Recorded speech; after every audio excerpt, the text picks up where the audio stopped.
up, please go ahead and mute yourself. We can get Brian to push the screen down a little bit to bring Coach a little bit lower down. There we go. All right. With that, again, we'll start with Chris, Ruth, Masvidal. So go ahead, Chris. Yeah, Jimmy, obviously not having a chance to see the game, but we did see the score, saw the way it ended.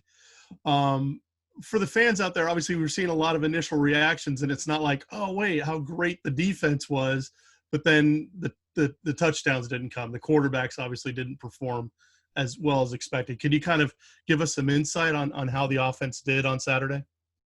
Well, it's a lot of assumptions right there, I guess, Chris. You don't know how many touchdowns we scored in that game. You don't know how many field goals were in that game. What we were excited was we put them in a game situation, 7 o'clock at nighttime, sitting around the hotel all day long on a Saturday, just like we're going to have to do down in Berkeley on November 7th. A lot of situations came up in the game, and it was awesome watching the guys operate, and it was definitely awesome watching Peyton hit the game winner as time expired. All right, we'll go to Ruth, then Masvidal, then Christian. Go ahead, Ruth. Yeah, Jimmy, I wondered, now that we're a couple of weeks in here and now we're going to start game planning, where do you think things are at in terms of some of the young freshmen, the true freshmen that came in, and have you gotten any idea yet of who we might see on the field on November 7th? Yeah, no, we have an extremely good idea of who that is going to be, and they continue to make plays every single practice, and then also in these games that we have set up. Our final game is tomorrow morning, kickoff at 9 a.m. Again, you guys are not invited. I apologize. But we are going to have 9 a.m. kickoffs here in the Pac-12. And so our final preseason game number 4 kicks off tomorrow morning, 9 a.m. PST a.m. We are excited. All right, we'll go to Masvidal, followed by Christian. Go ahead, Mas. There we go. Hey, Coach, I'm just wondering, what did you learn about your team? And I know you still got evaluation tomorrow and 10 days to the game. And was there any one special unit that really made great strides in the preseason? Yeah, which has been awesome to watch. We've been working a lot of situational football, which, our coaching staff, we just truly believe in putting these guys in situations and letting them operate. And a lot of situations have come up in the first 3 games. And we've been able to operate. We work on them in practice, and then it comes up in the game, and we've been able to do it and execute it. So that has been very, very rewarding for our team and our coaching staff, that we're able to work on those situations, have them come alive in a preseason game, and be able to execute. All right, we'll go to Christian, then Lauren. Go ahead, Christian. So are we to take from your earlier statement that there were touchdowns scored on Saturday? I just said you don't know what happened on Saturday. Nobody was there. There was no scorekeeper there, but there could have been. Just also curious, just kind of what your assessment of the offense is generally so far, now that you've seen it in an 11-on-11 setting and everything. Yeah, it's a work in progress, just like our defense and our special teams. Thankfully, we've had all this time to get our guys back here and have the preseason before training camp started. And now we definitely need this last week and a half before our first game. But all 3 phases, it's a work in progress, a lot of strides, and then we make some mistakes. And there's going to be mistakes on November 7th and beyond. But as long as we continue to get better and better and better every single day, we'll be on the right track. All right, we'll go to Lauren and then Mike Farrell. Go ahead, Lauren. Hey, Jimmy, we saw the highlight come out the other day of Asa Turner with 3 interceptions. What have you seen from him during camp, and can you give us an idea who has the best hands in the room this time? Yeah, that's a battle. That's a battle in that room. I believe Mish Powell, corner right here from O'Day High School, he's also up there in the lead somewhere. I think he's got 3 or 4 interceptions during training camp. But yeah, Asa had a big time day. I think I mentioned last week, I'm very proud of him for taking the young guys under his wing, and he's teaching those guys the techniques and the calls. And it was just a short time ago that he had older guys taking him under their wing and teaching them our defense just last year. So it's pretty cool to watch the progression in his mental game. He's having a really good camp, and we're expecting him to have a really good season. All right, we'll go to Mike and then Dan Rayleigh. Go ahead, Mike. Yeah, Jimmy, I'm wondering, with the quarterbacks, have the reps been narrowed at all in terms of how those are being split? Are you any closer to a decision there? Yeah, tomorrow's going to be a final, dress rehearsal. They will still get even reps in our final game tomorrow, and I think hopefully by the end of that game, we'll be able to make that progression towards however many guys we feel need to get some reps to get ready for Cal. And so tomorrow it's a big day for not only our quarterbacks but a lot of position groups. And the guys know it. We're putting that pressure on them to know they have to execute under game-like scenario. And so there should be some butterflies at night, especially when we wake up tomorrow morning ready to go play our final game. All right, we'll go to Rayleigh and then Josh Weinfuss. Go ahead, Dan. So, Jimmy, is the quarterback battle still 4 guys going strong? And also, secondary question, how's your new punter fared coming in? Yes, to your first question. And yeah, no, I'm guessing you're talking about Tristan. Tristan and Race, our 2 punters, have done an excellent job so far. Tristan's a young guy that's just getting used to, how we do things, but he's definitely has a strong leg. Now he just has to learn the details of the technique and what we're trying to ask him to do in our punting scheme. But he's coming along very, very nice. All right, we'll go to Josh Weinfuss and then Adam Rittenberg. Go ahead, Josh. Hey, Jimmy, I cover the Cardinals down here in Phoenix for ESPN. I'm working on a piece about Budda Baker and the juxtaposition between his personality and his play. So I have 2 questions for you. The first was he that quiet of a guy in college? And then what's it like watching him be that quiet off the field and kind of have some of the hits that he's had over his career on the field? Yeah, I think, Budda quiet, I don't know I wouldn't say he's quiet. I think when he's around his coaches, when he's around his players, he has a big-time personality. I'm guessing when he's around the media and strangers, that probably does not come out. But definitely when he hits the football field in a game scenario or even in practice, his energy is contagious. And I'm sure you guys have felt that down there when you watch any of his videos pregame or during the game when he's making plays. His energy's always been contagious in this building. So I think, sadly, that's probably just in front of you guys and in front of strangers. But Budda has a big-time personality, and extremely proud of him. He's been fun to watch. Thanks. All right, we'll go to Adam Rittenberg from ESPN and followed by Bill Swartz. Go ahead, Adam. Hi, Jimmy. What type of teams are equipped to have the most success in your mind with such a short season and such an odd season as this one? And also just how will the new play callers, do you think, factor in offensive play callers in your division, including obviously John with you guys?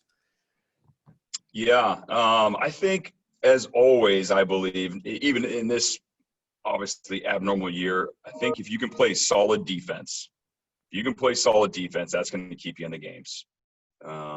And definitely if you can run the ball, on offense, play really good defense, you're gonna stay in the game.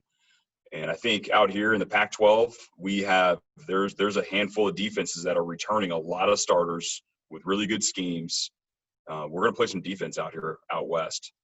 And I think the team that plays the best defense will probably be in that Pac-12 championship game and probably holding that trophy at the end. And then, yeah, definitely new play callers are going to be interesting on the opening weekend of Pac-12. There's a bunch on both sides of the ball for a lot of teams.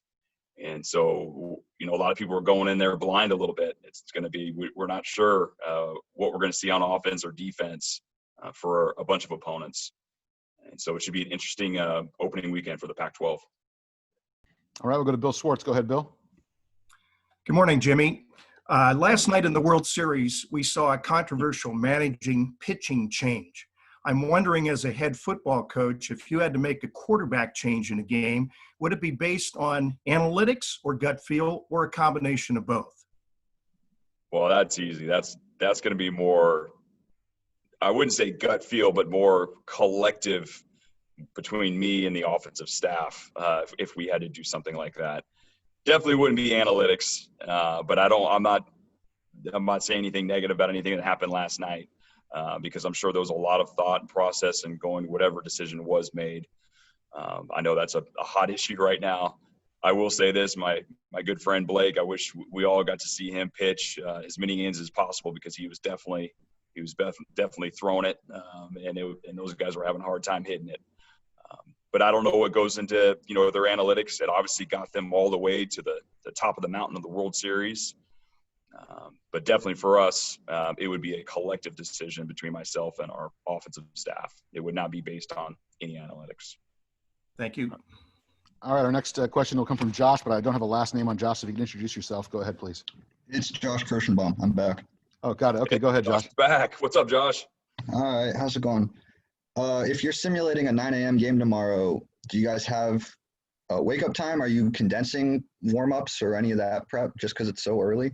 We are. Great question, Josh. Yeah, we are. We're going to go through it tomorrow, and really, we're going to see how it goes. Again, it's obviously a fake game, a mock game, and this is the first time we've ever kicked off that early. And so we've definitely changed our schedule around. We actually moved some things even to Wednesday evening, leading to tonight, leading into tomorrow morning. And we're going to see how it goes. We've gone through the schedule over and over and over, but now we get to play it live here tomorrow and see what happens. And then we'll write down our lessons learned from what we liked, what we didn't like, and we'll change those when we do have that 9 a.m. kickoff eventually in this season. All right, we'll go to Anthony, then Mike. Go ahead, Anthony. Hey, Jimmy, you've been waiting your whole life to be head coach for a football game. Are you kind of just itching to get out there with 10 days to go to just be the coach? I'm just really excited for our team. I'm really excited for our team, our coaches, our staff, our players. This has obviously been a roller coaster year, and they've put a bunch of work in starting in January of 2020 when everything was normal. And then here came these dips and highs and lows and all sorts of things going on. But these guys have put a lot of work in to prepare for this season. And I'm just excited for those guys to run out on the field and that first kickoff or kickoff return, whatever it is, and whoever's out there, offense, defense, and let those guys go play this game that they love and coach this game that they love. All right, we'll go to Mike Varell, then Chris Fetters. Go ahead, Mike. Yeah, Jimmy, in terms of the quarterback situation, I mean, do you know when you're going to have to tell that guy, you're our starter next week? And also, have you contemplated whether you will announce it or just kind of keep that buttoned up going into the game? Yeah, no, I mean, obviously good question. I know everybody wants to know that. This is an interesting scenario. I think with so much uncertainty in terms of who the quarterback's going to be and all that, that is an advantage for us going into a game versus an opponent that doesn't know, what our play calls are going to look like, because we have a new offense coordinator and they don't know who the quarterback's going to be. And so it really doesn't do us any advantage to announce that publicly. The only thing that would be is have you guys write articles and then the Husky fans will be interested who it is, but that's not going to help us win the game. And so, this game tomorrow is huge. All these games have been huge, and these preseason games that we've been playing, and tomorrow is going to be a big one, and we'll see who separates themselves. And if it's clear as day, then internally we'll make a decision. If it's not, then we'll be prepared to play with multiple quarterbacks, like I had mentioned last week, and we'll just see how it goes. The film is going to say what the film says, and we'll find that out here in the next 24 hours. All right, we got a few more for Coach. Chris Fetters, go ahead, then Dan Rayleigh. Go ahead, Chris. Hey, Jimmy, just also curious, once this game is over tomorrow, what's the rest of your week look like heading into what would, be a normal Monday, heading into, your preps for Cal? Yeah, we'll immediately, day after the game, we usually is definitely a lighter practice on Friday, but we're practicing every single day. Definitely shift gears from training camp mode to Cal prep week and prepare for our first opponent. Normally our day off is on Monday. That's our players' day off in a regular week. But of course, this is going to be election week, and we're going to take off Tuesday, November 3rd. And so we'll practice every single day except Tuesday, November 3rd, and get ready for the Cal Bears. All right, we'll go to Dan Rayleigh, followed by Christian. Go ahead, Dan. Jimmy, you used the word hotel. Are you simulating that or actually staying in one? And a secondary question is, if you had to pick one today, who would be the biggest surprise, one player in your fall camp?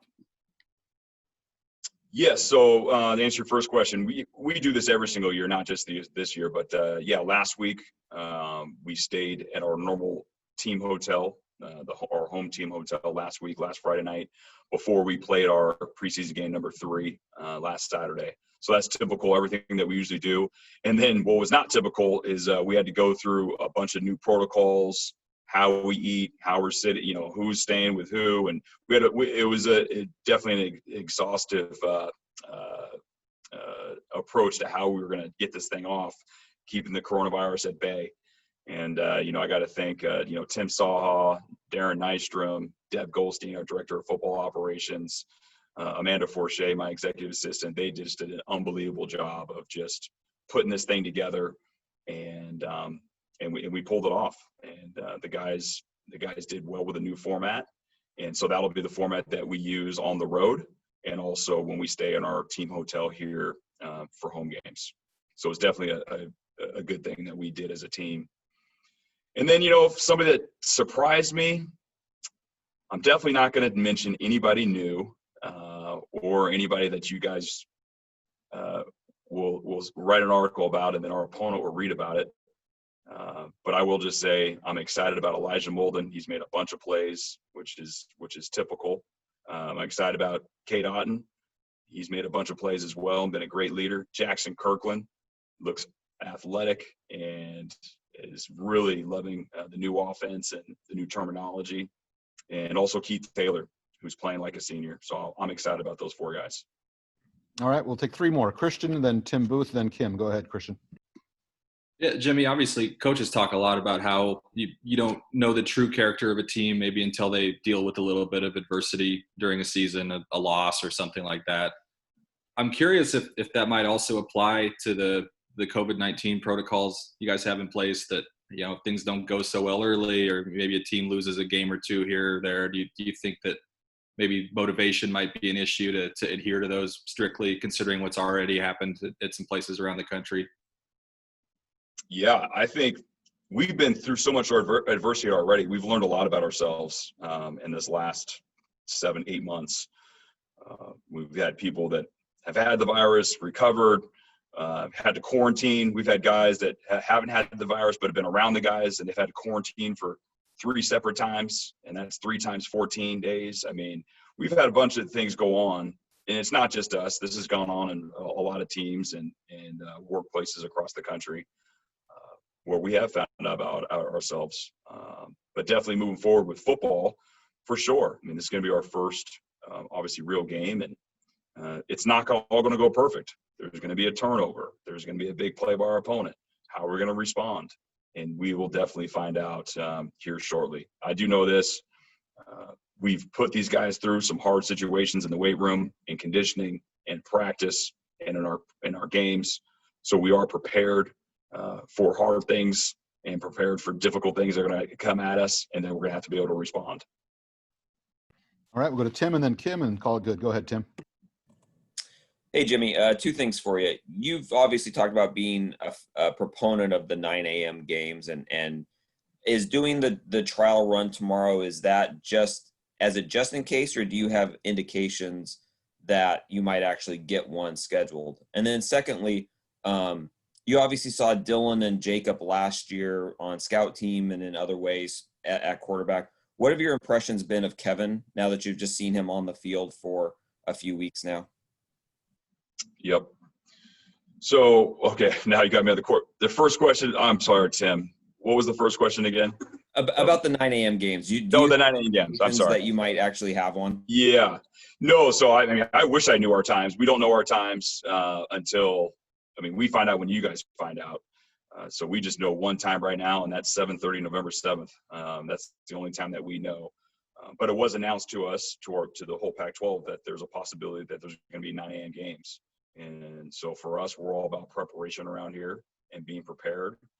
We knew we were going to have a night game as well. We had a 7 o'clock night game last Saturday. At some point, there was going to be a night game. And at some point, there's probably going to be a 9 a.m. game. And so we weren't just going to, roll the dice thinking we won't get scheduled for one. And so we're going to practice it. And if we have one, we're ready. If we don't have one, then we'll be ready for next year.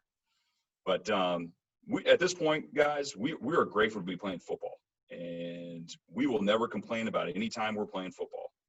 We know how quickly this game could be snatched away from us. It was a short time ago. We didn't think we were playing any football in 2020. And for us to sit here and complain about any game time, that is not us, and that is not this team. That is definitely not our coaching staff. You just let us know when to play, where to go, and we'll be there to play. And then, to your question about the quarterbacks, Kevin, he's done a fabulous job of coming here and fitting in for one.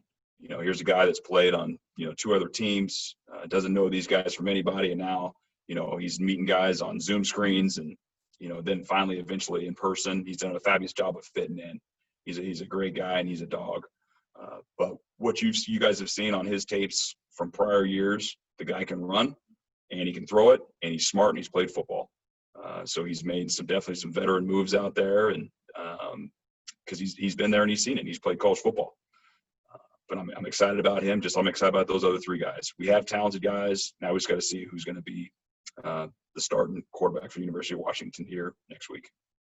All right, last one from Kim Grinolds. Go ahead, Kim. Hey, Jimmy, with the release on social media a few days back of the new uniforms, the black uniforms, were you, the players or staff, involved in the designing of those at all? Were they, what's the reception of the players on those? Or are those going to be a regular part of the rotation, or are they just a one-off? Yeah, no, awesome question. I'm very excited about it for one. I think Adidas did an unbelievable job with it. I think it looks clean. The players are very excited about it.